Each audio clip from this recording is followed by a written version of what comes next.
Hello, you're listening to Infinite Truth in Motion, episode 15. This is about remembering. Memory is a very strange thing. I can walk into a room and completely forget why I went there. Then I hear a song I haven't heard in a very long time and somehow remember every word. Apparently, my brain has decided that the reason I entered the kitchen is unnecessary information, while song lyrics from another sort of a lifetime require permanent storage. Okay, fair enough. But there is another kind of remembering I've been experiencing, and it has very little to do with remembering names or dates or places or where I left my keys. It feels more like remembering parts of myself. Something that was always there, quietly. It's a desire, a way of moving through life, a way of seeing life. A part of me that wants to create, explore, speak, play, and believe in something beyond what I can explain. Sometimes it returns through a moment so ordinary that I almost miss it. And it can be in a piece of music or a certain light across the water. Feeling that I have when I am among the trees. Conversations that reach somewhere deeper. Places I have never visited that somehow feel familiar. And something within me simply says, there you are. I believe we spend much of our lives learning who to be. We learn what brings approval, what keeps things peaceful, what makes us useful, what part of us are welcomed, what aren't, what parts of us create questions we may have little energy to answer. We learn how to belong to families, schools, workplaces, relationships, cultures, and all the other spaces we enter. And that helps us live in the world. It gives us language, structure, skills, and ways to connect with one another. It can also become so loud that we lose touch with the quieter parts of ourselves. And those are the ones that want to play, the sensual parts, the strange parts, deeply curious parts that we all have, the ones that experience life in ways that are not always easy to explain. And those rarely disappear. They kind of wait, and at times patiently, and at times with considerably less patience. So remembering does not return only what feels beautiful. It can bring back grief, fear, shame, an experience we thought we had moved beyond, something we were too young to understand when it happened, a truth that once felt too painful to meet.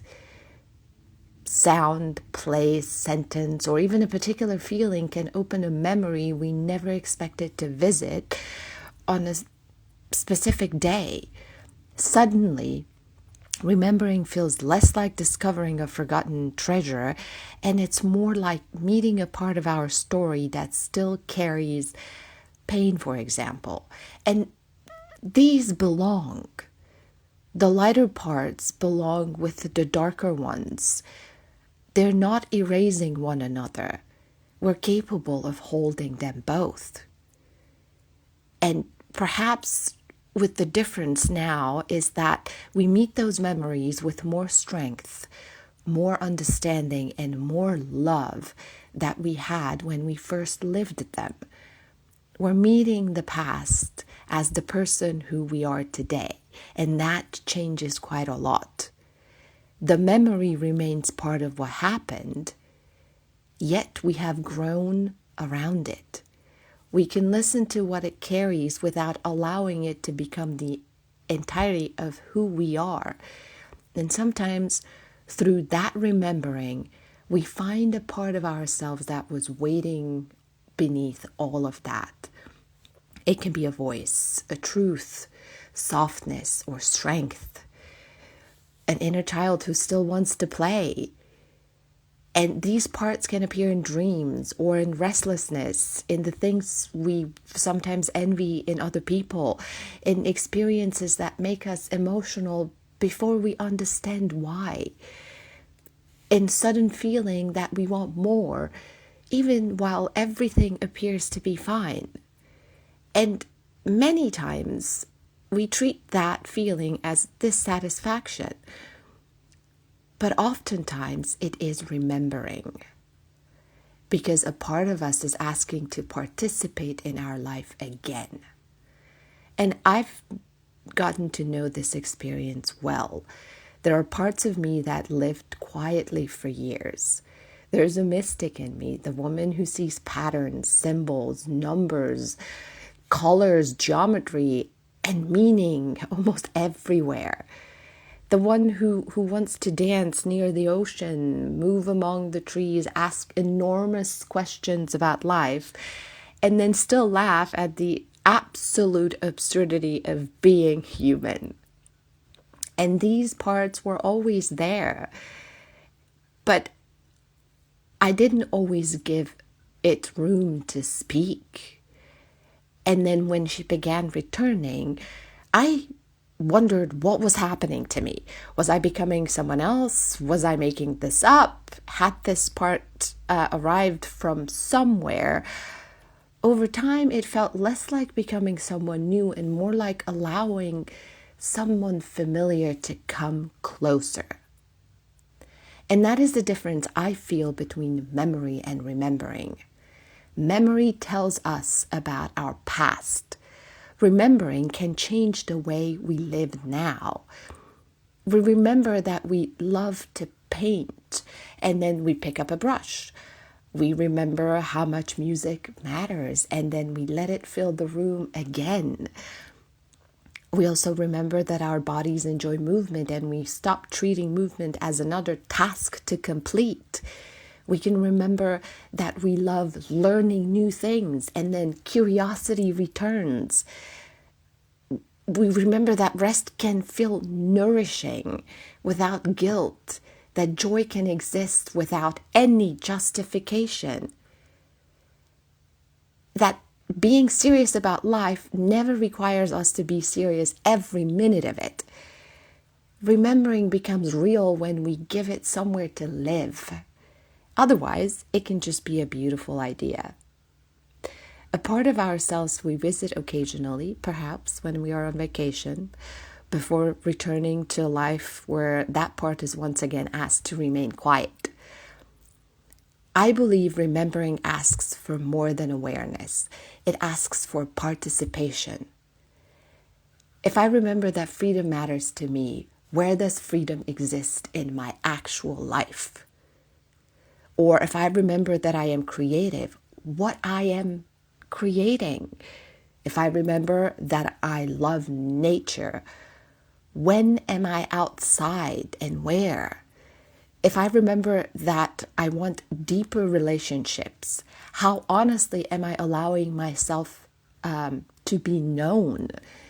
These questions are less about measuring ourselves and more about making space for what has returned.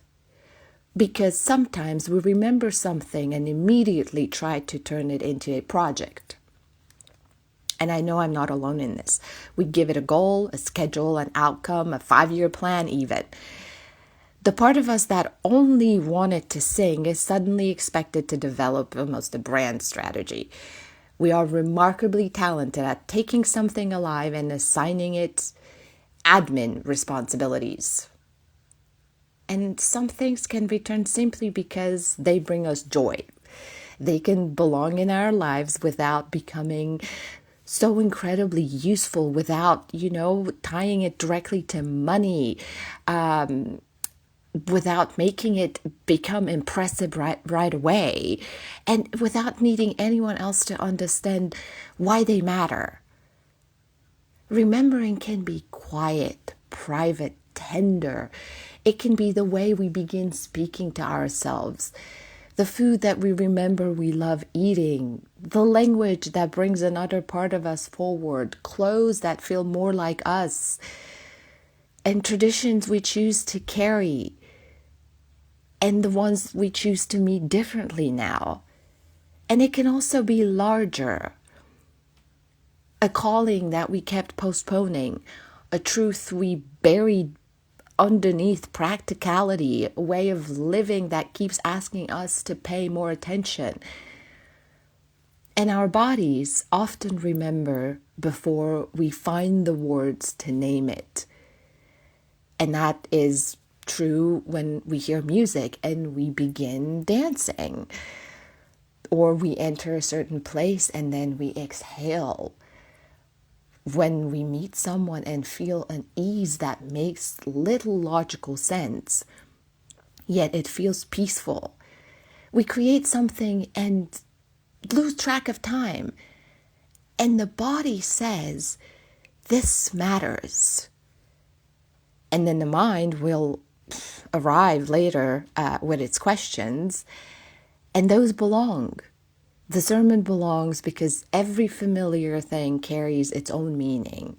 Some familiarity comes from patterns, some from memory, and some from desire, from a deeper knowing that becomes clearer through living it.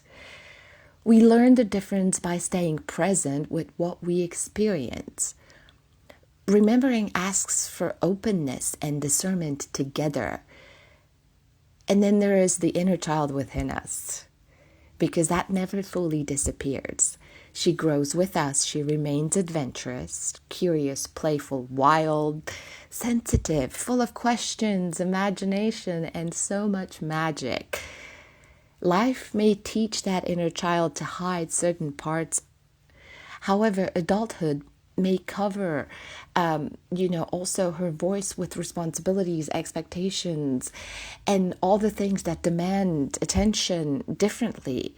Yet, that inner child is still there. Remembering never means leaving adulthood behind. It means allowing all of us who we are today to walk beside that inner child that still lives within us. Because the adult brings experience, choice, discernment, and the ability to protect. But the inner child brings wonder and play and curiosity and the freedom to experience life before everything needs an explanation. And they all belong together.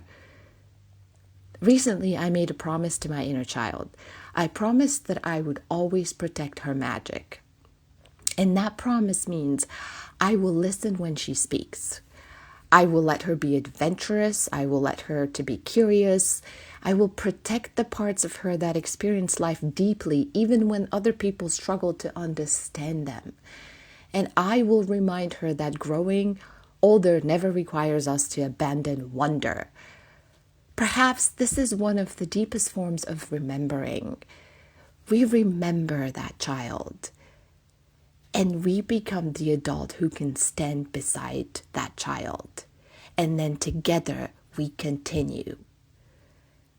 That is why remembering belongs within Infinite Truth in Motion. It reaches into everything that has shaped us, the joyful, the painful, the magical, the confusing, and brings it into a life that continues to unfold. We're discovering and remembering at the same time. Learning something new can awaken something ancient within us. A new experience can return us to a truth we once knew without words. The moment carries us forward, yet something within that moment brings us back to ourselves. Perhaps that is why certain moments touch us so deeply. They give us more than an experience. They give us a glimpse of ourselves. So perhaps the question for this episode is, what part of me is asking to return? A voice, a desire, a dream, a memory that still wants to be held, a way of moving through the world on my own terms? What has been quietly waiting for room in the life that I am living now? And there's space for all of it. There is space for what brings joy, what carries hurt and pain.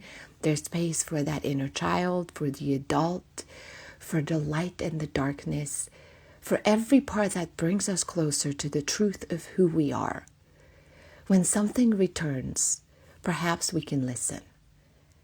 Perhaps we can meet it with the love and strength available to us today. And we can give it somewhere to live. Because remembering is more than looking backward. It is gathering what has shaped us and allowing it to deepen how we live now. And with each part we're willing to hold, we continue returning back to ourselves. We are remembering who we are every minute of every day. And that is infinite truth in motion. I'll talk to you in the next episode.